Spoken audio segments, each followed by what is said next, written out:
el tema de colocar una denuncia constitucional, ¿ya? Lo reitero, es en mi calidad de congresista y yo no tengo por qué retroceder, ¿sí? O sea, yo no voy a retroceder la denuncia constitucional por un cargo. Yo soy ministra, sí soy ministra, pero también soy congresista. Lo prescribe el artículo 92 de la Constitución del párrafo segundo. Ahora sí, con este accionar, que es un acto totalmente democrático, se termina incomodando a ciertos sectores que yo no creo, en el caso del Ejecutivo, yo no tengo ningún problema. Vamos a conversar ahora con Betsy Chávez, ministra de Trabajo, congresista y dirigente de esta nueva agrupación Perú Democrático. Betsy, muy buenos días. Hola, ¿cómo estás, Nicolás? Muy buenos días. Por tu intermedio, saludar a todo el país, a todas las personas que nos vienen escuchando a estas horas de la mañana después de bastante tiempo en tu programa. Muy contenta. Sí, Betsy, veo que, es decir, supuestamente se están haciendo esfuerzos para establecer una especie de tregua. Había un abrazo casi conmovedor entre Valdemar Cerrón y la presidenta del Congreso en estos días, Mari Carmen Alba. Y sin embargo, en este contexto tú has planteado una denuncia constitucional contra la presidenta del Congreso, precisamente, y esto como que no sintoniza con este espíritu exitosa de firmar una especie de tregua o de darse una tregua mutuamente, ¿no? No coincido contigo en ese extremo, ¿no? O sea, yo presenté la denuncia constitucional antes del abrazo que se diera Waldemar con Mari Carmen Alba. Considero que hay un conjunto de actos reiterativos que datan desde el año pasado. Si hacemos una línea de tiempo, tenemos comisiones de investigación que se abrieron en agosto del año pasado, investigando los 100 primeros días de gestión, investigando la campaña electoral, haciendo reformas de la Constitución de índole material que terminan tergiversando el sistema presidencialista del Perú, y considero que esta reunión que tuvieron en Miraflores con congresistas ya conocidos de la anterior legislatura, nos dan una idea de que hay actos conspirativos que finalmente he colocado en la denuncia constitucional, ¿no? Porque planteé dos, una contra Mari Carmen Alba y los que resultan responsables, y la otra contra Patricia Chirinos por el discurso triste, lamentable que tuvo justamente en Estados Unidos, exponiendo a nuestro país como si fuera pues un lugar terrorista, un lugar donde reina la corrupción, y además donde dice ella, de sus palabras, que nos gobierna sombrero luminoso, ¿no? Ahora, para ir por partes, ¿no? Con respecto a lo de Mari Carmen Alba, lo que ellos dicen en su defensa es que no puede considerarse esto una conspiración, porque era una reunión pública convocada por una fundación alemana, que incluso incluyó a participantes de otros grupos políticos, hasta Perú Libre, ¿no? ¿No te parece eso un argumento razonable? Es decir, no era una reunión secreta, ¿no? Era tan pública que el semanario Hildebrand en sus 13 pudo hasta grabar parte de lo que se hablaba en una de las mesas del Hotel Casandina, ¿no? Pero lo que nosotros vimos fueron a puros congresistas del grupo de derecha del país. ¿O a qué congresista vimos que representa a la izquierda? Yo no vi ninguno, no sé si tú viste alguno. Ya, no, eso está claro, pero me refiero que esto no ha sido una reunión clandestina, ha sido una reunión pública donde lo que están coordinando son las cosas que ellos dicen públicamente, no es que es un secreto para nadie que esté por la vacancia, no es que están buscando cómo hacerlo. Han ido a hablar de historia. No sé yo si habrán ido a hablar de historia, pero creo que sí hay infracciones constitucionales, ¿no? El artículo 102 de la Constitución, el numeral 2, que nos indica que las atribuciones de los congresistas, en el artículo 102 mencionan 10 atribuciones, pero la segunda es velar por el respeto de la Constitución. El artículo 103 de la Constitución a nosotros nos habla justamente de que no se debe legislar con nombre propio. Y en todo este tiempo, corrígeme tú, ¿acaso no se han hecho leyes que reforman la Constitución para tratar de disminuir el mandato presidencial de 5 años? ¿Acaso no se está tratando de modificar el artículo 113, 114 y 117 de la Constitución que nos habla sobre vacancia, suspensión y denuncias constitucionales contra el presidente de la República? O sea, esos son hechos concretos, eso yo no me lo estoy inventando. Ellos tienen los proyectos de ley que han presentado en el Parlamento. Hay 2 denuncias constitucionales contra el presidente de la República, una presentada por Patricia Chirinos y otra presentada por Lourdes Flores Nano y compañía. Entonces, no es que nos estemos inventando algo. Ojo, cuando se presenta una denuncia constitucional, y lo dije el día de ayer, no estamos ante un hecho de amenaza o amedrentamiento, ¿ah? Es como decía el asesor legal de la OEA en el año 2018. Cuando presentamos una acción como esta, estamos diciendo, ¿saben qué? Hay que colocar orden, ¿no? O sea, estamos en un país donde se deben de respetar las instituciones. Y en el Perú, nos guste o no nos guste, estamos en un régimen presidencialista, estamos ante la separación de poderes, no porque me lo invente yo, lo dice el artículo 43 de la Constitución. Entonces, si no les gusta el sistema presidencialista y quieren hacer un sistema parlamentarista, pues que le pregunten a la población si quieren que los gobiernen 130 parlamentarios. O sea, esa no es la realidad, ¿no? Entonces, yo creo que hay legítimos motivos, legítimas razones constitucionales por las que he presentado esta denuncia constitucional, ¿no? Ahora, pero ¿cuáles serían los argumentos desde el punto de vista formal? O sea, exactamente qué artículos de la Constitución habría violado Mari Carmen Alba. Te lo Alba. menciono. Infracción del artículo 102, numeral 2. Infracción del artículo 103 porque está legislando con nombre propio. Infracción del artículo 113 por modificar causales de vacancia. Artículo 114 por modificar justamente hechos de suspensión y artículo 117 porque están pretendiendo atribuirle responsabilidad al presidente de la República cuando claramente el artículo lo prohíbe. Entonces, esas son las infracciones constitucionales y te las he pasado a mencionar cada una. Además, estoy colocando infracciones de carácter penal, que son el artículo 317, que tiene que ver con organización criminal, y el artículo 349, que tiene que ver con actos conspirativos. Esas son las infracciones. Te las he mencionado cada una para que no quepa duda. Ahora si bien es cierto, cuando se presenta la denuncia constitucional, esta pasa por todo un proceso. Primero se va a la subcomisión de acusaciones constitucionales, ¿no? Y ahí se dirime, según los votos, por el principio de discrecionalidad que tenemos los parlamentarios, pasa a pleno comisión permanente y de ahí a pleno del Congreso, y finalmente se deriva al Ministerio Público. Yo no sabría precisarte cuál va a ser la votación de los parlamentarios, ¿no? Y ese es un acto democrático y yo soy muy respetuosa de ello.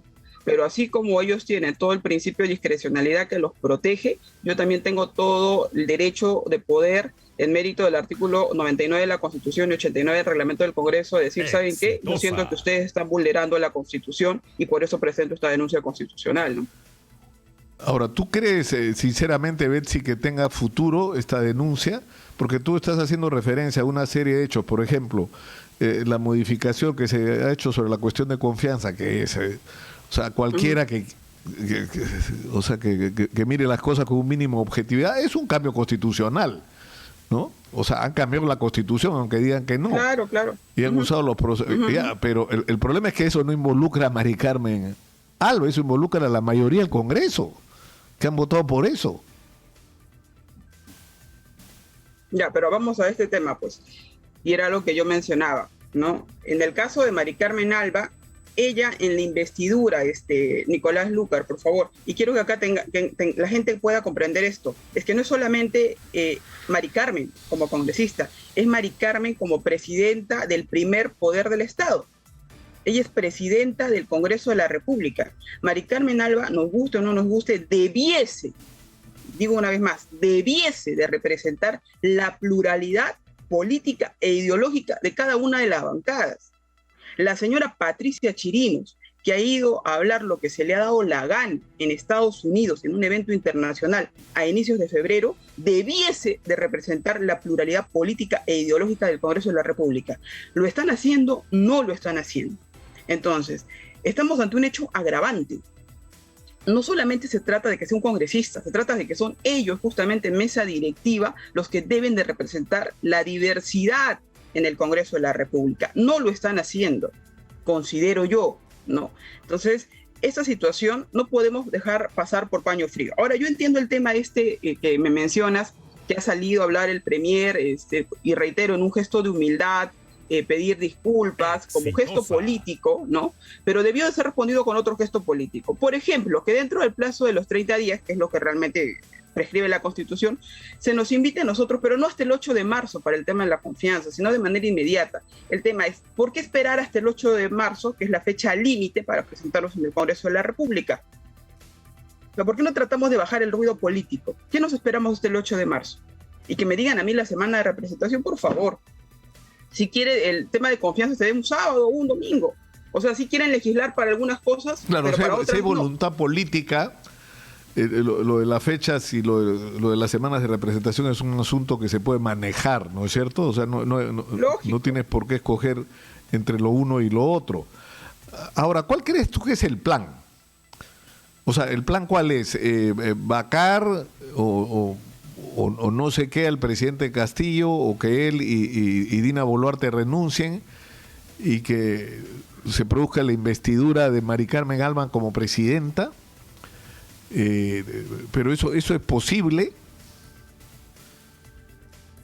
Mira, lo que yo estoy colocando en la denuncia es muy clara. Creo que existen toda una organización, ¿ya? Y eso es lo que yo colocaba claro en la denuncia, ¿no? Yo creo que es toda una organización, inclusive hice un esquema también de cómo está operando el Congreso de la República con sus operadores, ¿sí? Justamente para modificar de manera material la Constitución. Y creo que en eso no tenemos ninguna duda. Y creo que eso amerita una investigación. Por eso estoy haciendo yo una denuncia constitucional, que es lo que corresponde. Creo que existen todos los elementos para que pueda hacerse de manera objetiva una investigación. 2 meses se ha prorrogado la legislatura. Normalmente la legislatura, como ustedes tienen conocimiento, culmina el 15 de diciembre. Estamos poco más de 20 días de febrero y se sigue legislando. Exitosa. Pero yo no veo que se siga legislando a favor de la población. Yo veo que se sigue legislando justamente para modificar la Constitución y legislar con nombre propio. Artículo 103 de la Constitución, que yo considero que hay una infracción desde ya. Entonces, ese tipo de situaciones a mí sí me generan especular que se está tratando de culminar de manera anticipada el mandato presidencial de 5 años. A mí sí me hace tener legítimas dudas de ello, y por eso considero que se debe de investigar. Me ha parecido de pésimo gusto que algunos parlamentarios, voceros, o no sé si solamente parlamentarios, hayan tratado de chantajear y decir que si yo no retiro la denuncia constitucional contra la presidenta del Congreso, pues simplemente no se van a sentar a conversar con el Premier. O sea, ese tipo de situaciones a mí de verdad me generan profunda tristeza como demócrata. Tú has dicho, Betsy, ni aunque te lo pide el Papa. Ir y chantajear, pues, ¿no? Tú has dicho que ni aunque te lo pide el Papa vas a retirar tu denuncia constitucional. Claro, porque yo considero que hay motivos genuinos, que tenemos los elementos que exige el tipo, y los elementos que exige el tipo penal, me refiero en el 317 y 349, y los elementos que considero son claramente una infracción a la Constitución. Entonces, eso es lo que yo considero. Yo aquí no estoy viendo el tema de cálculo político, que si una bancada decide darme la confianza o no decide darle la confianza al gabinete. No estoy teniendo ese tipo de cálculos. Creo que una de las razones por la que el Congreso está tan deslegitimado es porque dicen una cosa para la Cámara y luego terminan abrazándose en el Pleno, en los pasos perdidos del Parlamento. Entonces, si en algo mi accionar consecuente y coherente va a permitir a las personas quizá poder confiar en algunos políticos, no necesariamente yo, sino los políticos que nos sucederán, es que uno tiene que ser consecuente con lo que dice ante cámaras y con lo que vota en el Congreso de la República. Entonces, si hemos tenido ahora, por ejemplo, bastantes congresistas que dicen que no les gusta tal ministro, que se cambie este o el otro, pues entonces que sean coherentes el día de su voto, el 8 de marzo o el 9 de marzo, pues no, que sean coherentes. No vaya a ser que solamente vengan a tirar piedras, a desestabilizar al país, y a la hora de la hora, y no voy a votar verde porque sí te voy a dar la confianza, cuando en el fondo sabemos que no es esa la razón, ¿no? ¿Y cuál sería la razón entonces?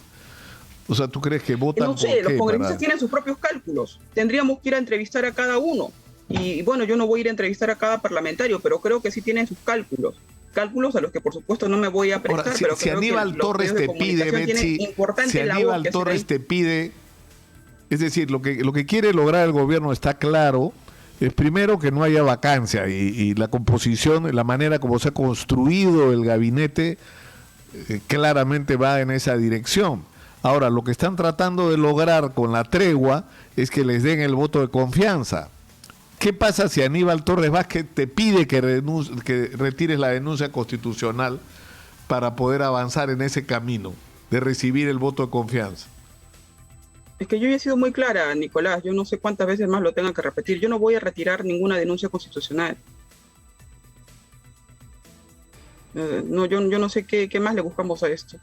Ahora, si por no retirar la denuncia yo quedo como la mala, me parecería un acto bastante bochornoso, ¿no? O sea, nos han tirado piedras desde el año pasado. He ido yo infinidad de veces por canales formales, por medios de comunicación, decir, compañeros, ya busquemos consenso, la gobernabilidad, pactos de diálogo. Y se han sobado, no les ha importado. Entonces, ahora que decido no retirar mi denuncia, yo soy la mala. ¿Qué tal, raza? El gesto político debe ser de ambas partes. Ellos han tenido, mira, el doctor Aníbal Torres, en su calidad de premier, ha tenido toda la predisposición y reitero, el gesto de humildad de decir, disculpen si yo los he ofendido. Es un gesto de humildad. ¿Cuál hubiera sido el otro gesto? Que la señora presidenta del Congreso, a quien yo he interpuesto una denuncia constitucional, diga, sí, pues vamos a hacer el voto de confianza de manera inmediata para poder decirles a los ministros por qué no nos parece esto o por qué sí nos parece esto. ¿En dónde? En el Pleno del Congreso, que es el espacio democrático que dicta la Constitución. Ahora, pero no lo han dispuesta... hecho. No, vamos hasta el 8 de marzo, vamos hasta la fecha límite. Entonces, ¿qué gesto político pueden pedir de mi parte cuando veo que de ellos no hay un gesto político cierto? Ya, pero Betsy, ¿tú estarías dispuesta a llevar esto al extremo de salir del gabinete? Es decir, que si tu permanencia en el gabinete por sostener esta posición resulta una incomodidad para los objetivos del gobierno inmediatos, ¿tú saldrías del Ministerio de Trabajo? A ver, Nicolás, el tema de colocar una denuncia constitucional, ya, lo reitero, es en mi calidad de congresista y yo no tengo por qué retroceder. ¿Sí? O sea, yo no voy a retroceder la denuncia constitucional por un cargo.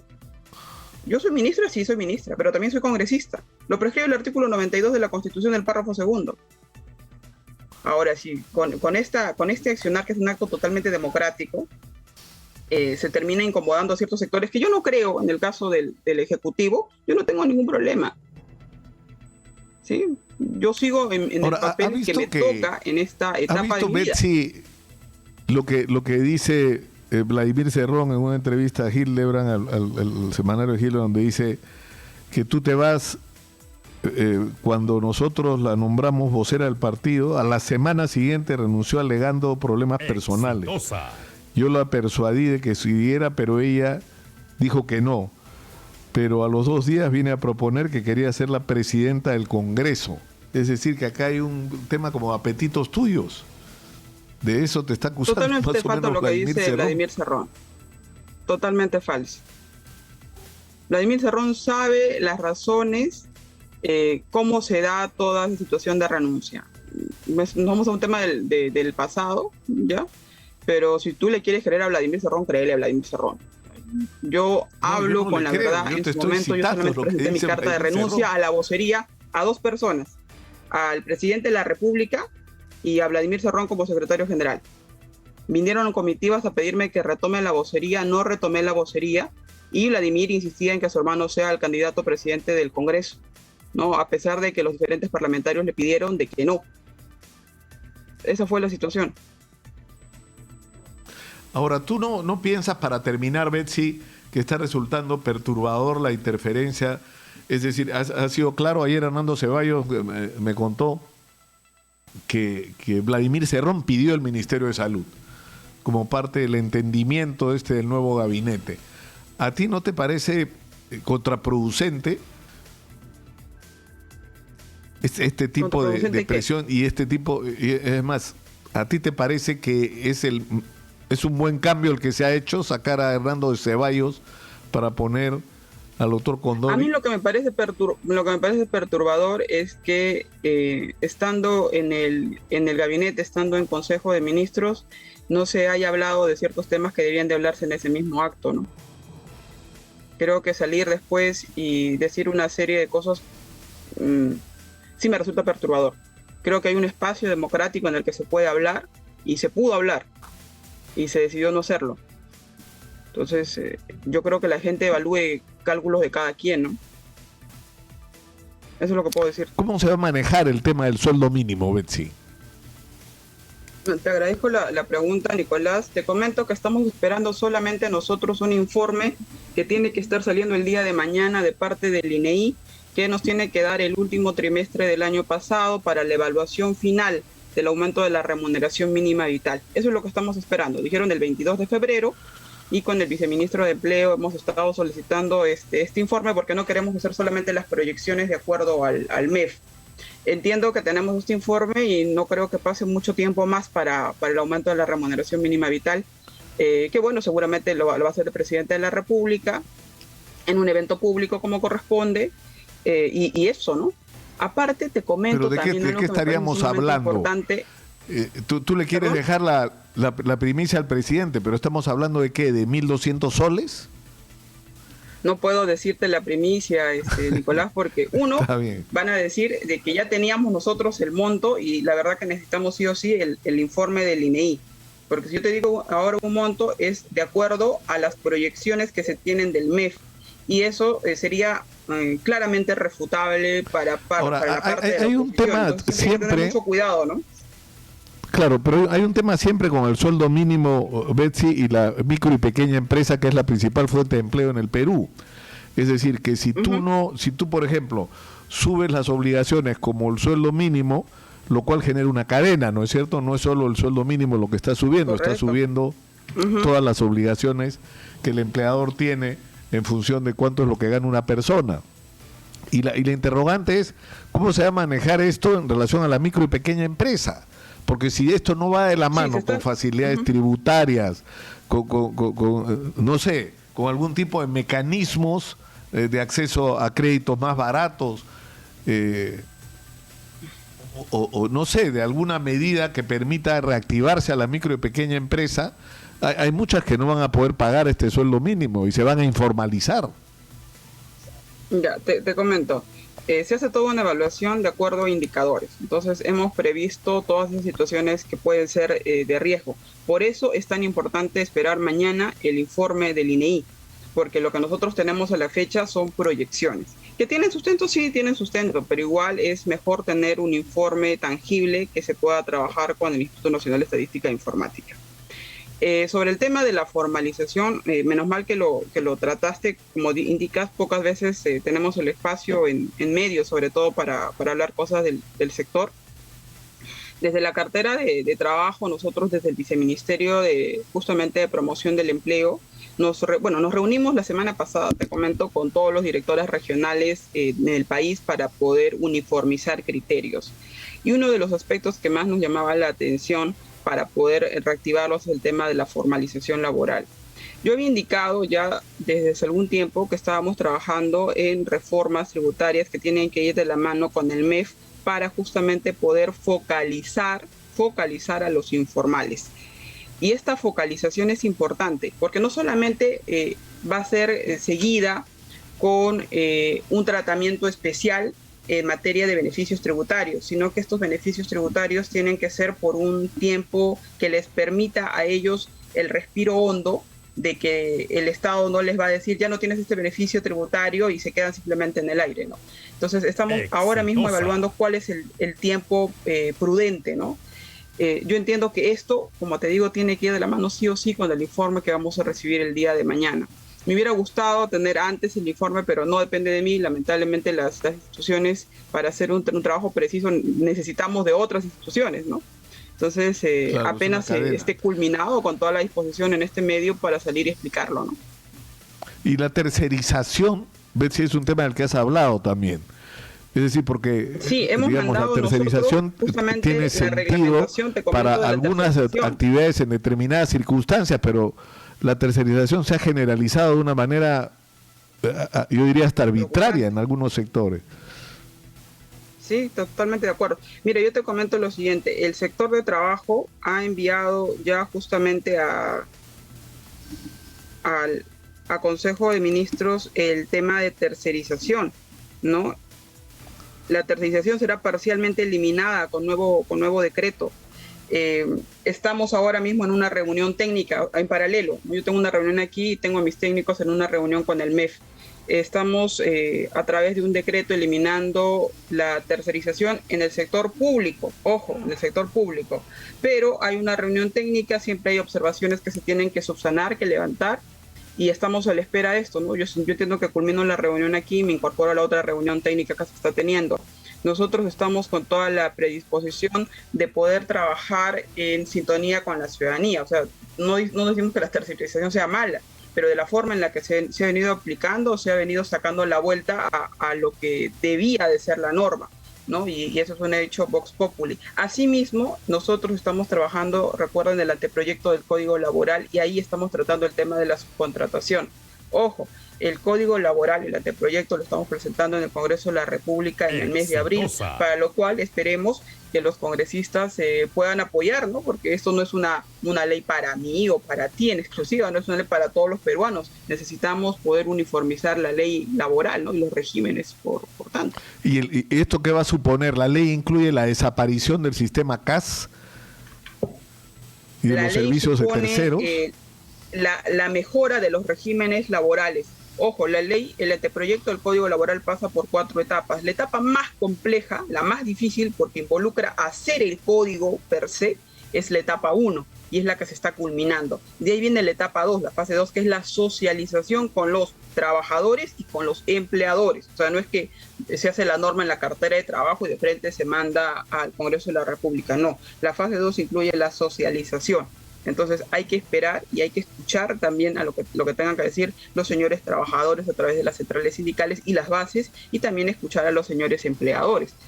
Nosotros somos muy prestos al diálogo y consideramos que ellos van a tener a bien poder escuchar, ¿no? Poder escuchar los aportes que se tienen. Asimismo, recordarás tú que al inicio del gobierno, mi antecesor trabajó un tema muy importante con las centrales sindicales, a lo que también se denominó Agenda 19, ¿no? Que recogía 19 puntos en los que convergen las diferentes centrales sindicales en el país, y estos 19 puntos a la fecha ya vamos en 10 puntos cumplidos, vamos en 4 en etapa final y 5 están todavía en proceso. Y creo que eso es un tema muy importante, ¿no? Porque muchos pensaban de que ya se dejó sin efecto la Agenda 19, y no. El compromiso que nosotros hemos asumido es continuar con lo que se ha empezado, porque yo creo que eso es lo correcto, ¿no? Las políticas de gobierno, las políticas de Estado tienen que estar involucradas con cumplir la palabra. Finalmente todos somos un solo gobierno, ¿no?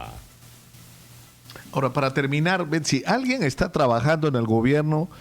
Y te lo pregunto porque me parecería lógico que tu ministerio tenga algo que ver con esto, en el tema de la reforma del aparato del Estado, y me refiero específicamente al nombramiento, o sea, por ejemplo, a los puestos de confianza. El 5% de cargos tienen que ser de confianza.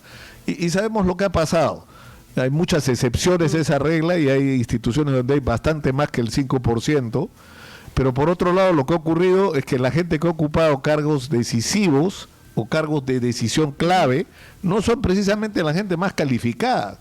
Y esto ha sido un contexto en el que no solamente has terminado poniendo a gente que no es precisamente la más calificada, sino que además se ha abierto un espacio para la corrupción, porque pones a la gente para que haga negocios, no para que resuelva los problemas de los ciudadanos.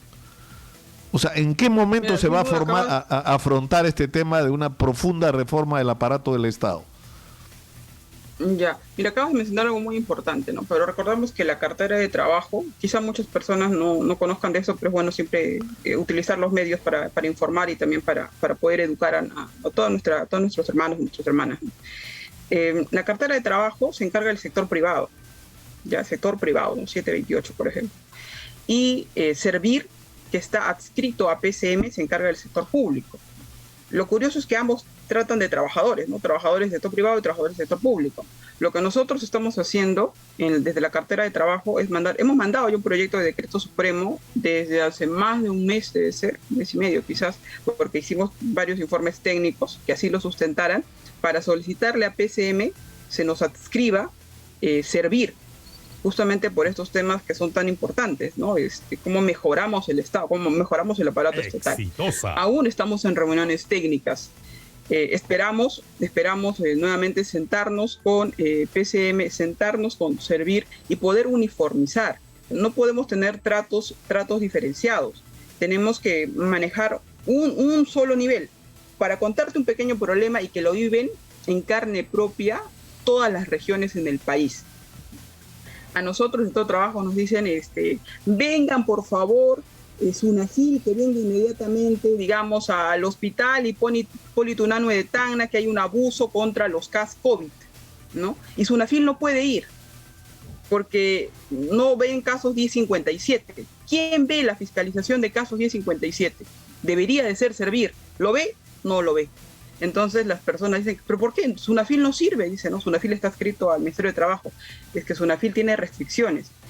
Los del sector público tienen que verlo Servir y el sector privado lo tiene que ver Sunafil. Entonces, este tipo de dilemas, la verdad que resultan engorrosos, resultan tontamente burocráticos.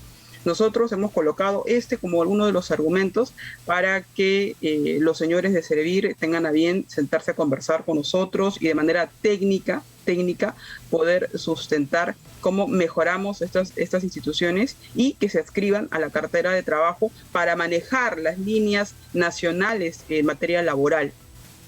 Con toda la predisposición esperamos alcanzar los informes técnicos y en la brevedad, ¿no? Esperamos que Servir pueda adscribirse a la cartera de trabajo, ¿no? Betsy, te agradezco mucho por esta conversación, ha sido muy gentil. A usted, Nicolás, ha sido muy gentil también con la entrevista. A todos los, bueno, no, yo sé que digo gentil por el trato, al menos me has dejado terminar las respuestas.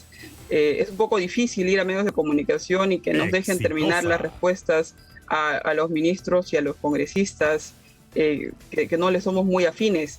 Entonces yo te agradezco que me hayas dejado terminar las respuestas, que no es algo que se puede hacer en lo hacemos con todos, mi querida Betsy. Lo hacemos con todos. Muchas gracias. Una cosa última, antes de que te desconectes, Betsy, antes de que te desconectes, el tema del aforo al 100%, que entiendo es la propuesta que va a llevar, por lo que ha anunciado el ministro de Salud al Consejo de Ministros este miércoles. ¿Cuál es tu opinión? No he revisado todavía el proyecto, seguramente nos lo van a pasar en el transcurso del día, tendría que revisarlo, ¿no? Y darte una respuesta, porque si es aforo hay que ver en qué circunstancias son, en qué casos concretos. Todavía no nos han pasado el proyecto de decreto supremo. No, lo ha dicho que es para reactivar la economía y el empleo. Ah, claro, o sea, él puede indicar, entiendo yo que de forma general, pero no sé en específico aforos de qué lugares son, a cuánto por ciento, de qué regiones. Entonces eso tendría que revisar para poder darte una respuesta. Yo creo que sí, para la reactivación económica los aforos tienen que ir cediendo, ¿no? Para aquellas personas que hayan cumplido con sus dosis de vacunación, ¿no? Que eso es lo natural y además se viene haciendo en varios países ya en el mundo, pero tendría que revisar en específico la norma. Sí, yo no estoy de acuerdo con retroceder, y en eso sí adelanto, digamos, que los aforos sean tan restrictivos como antes, porque la verdad traen muchos inconvenientes. Y además, si bien es cierto, lugares formales como restaurantes cumplen con la norma, cuando van a los paraderos se abarrotan los paraderos y no encuentro mucha razón en situaciones como esas, ¿no? Entonces hay que ir conviviendo con la nueva realidad que tenemos y sobre todo a las personas instarlas a una vacunación responsable, ¿no? Creo que ese es el sentir de la norma, en todo caso, el decreto supremo que va a presentar el señor ministro de Salud. Betsy, muchas gracias una vez más. Muy buenos días. Betsy Muchas gracias, Chávez, nos vemos, hasta luego.